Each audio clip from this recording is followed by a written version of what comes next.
wage gap. As you go lower down the strata, there's less of a wage gap. Can you talk a little bit more about that? Well, there's a wage gap at every level. Okay. So I think there's two different things going on there. One is the representation point, which is, and there is still this very strong male skew at the top of society, right? In Congress, in boardrooms, etc. Apex fallacy. At the apex, you see. And so if you only look around at the apex, you do continue. And there is still a lot more work to do, I think, to improve representation there. But the pay gap does occur all the way down.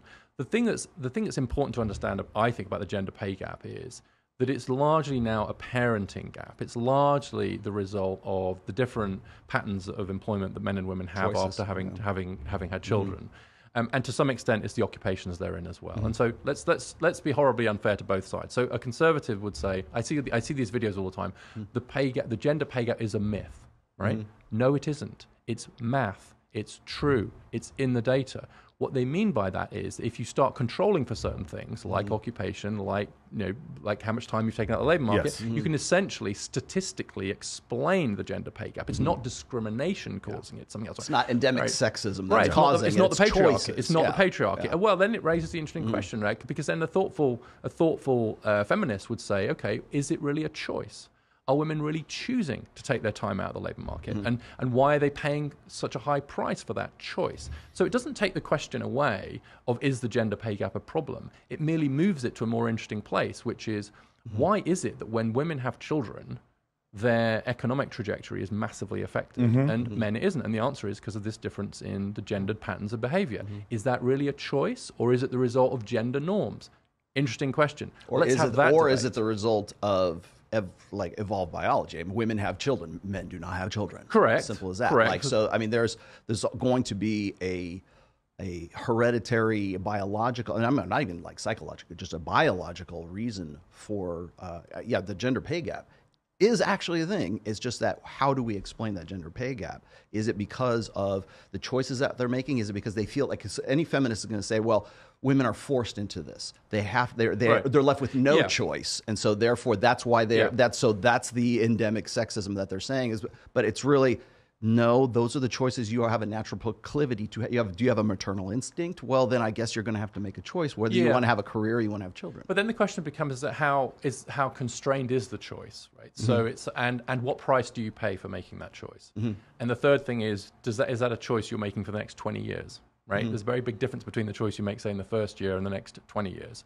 And so I do think a number of things are happening here. One is that actually you can structure the labor market in a way that really penalizes you for taking time out to care for kids. I took time out to care for kids, but I did that in the UK.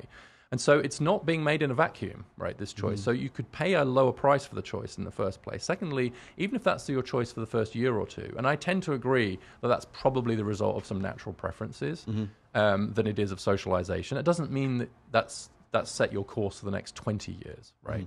And so I think, and the reason I think that, by the way, is that you see women with very high levels of education and economic power making those choices, right? So, Claudia Goldin's work on Chicago MBAs and Harvard MBAs, you think, okay, those are very powerful women with lots of choices. If they are choosing, say, to work part-time when their kids are very little, that's probably a free choice, right? It's really hard at that point to argue that it's something else.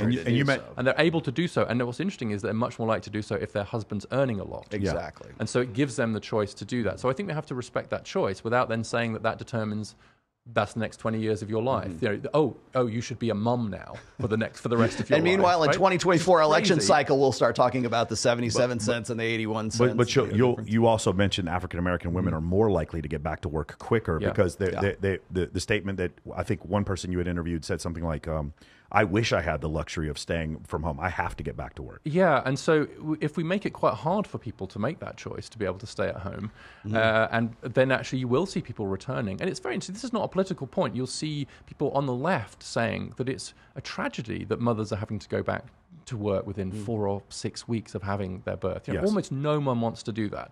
And so what that would mean is if we did have policies like paid leave, more opportunities for flexible working, etc., it wouldn't take away these differences between parents and non-parents, but it would soften the blow. Right now, you have to pay a very high price for taking time out of the labor market because we haven't reformed the labor market. We haven't made it easier to be a parent and be an earner at the same time. So I feel like we're stuck a little bit in an old model of work, which was like a buy one, get one free model. You know, you buy the guy, the wife will raise the kids.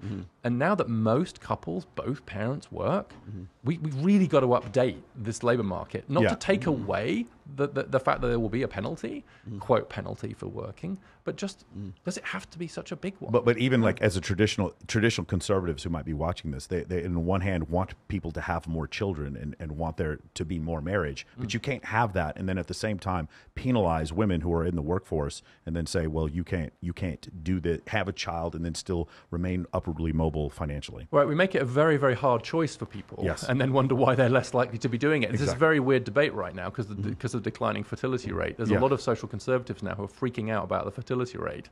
And the main reason for that is there's less teen pregnancy and teen sex. Yes. People having less sex in their 20s. People have less sex like overall. We'll talk about that. And so they're now, well, wait, hold on. 10 years ago, those are the things you were worried about. Yes. You wanted people to have less sex.